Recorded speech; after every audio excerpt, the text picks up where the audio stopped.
I will have a step-by-step guide how to add custom coin to your Trust Wallet account. So scroll down until you find Manage Crypto button and click on it. So now in the search bar at the very top, you can type in name of your coin. For example, if you wanna add USDT, you can type it and just find it, enable. But if you wanna use coin like GameEFi, you can see that not result found, but you can click import right here, or you can tap on the plus icon at the top right corner. Click on it and now you can choose network. Here, click on it, and I prefer using BNB Smart Chain. So now you need to open up your Safari browser, and here in the search bar typing CoinMarketCap, tap on it, and now click on search icon at the top right corner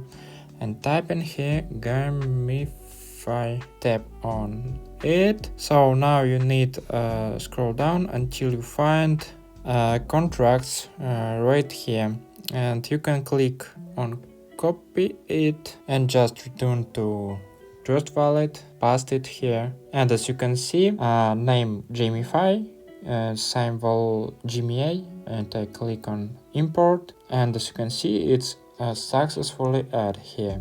Click on receive, you can receive it coin or send it. So you can see here's GMI right here. Alright, so I hope it helps. You can watch this new video or this playlist about Trust Wallet. See you next time.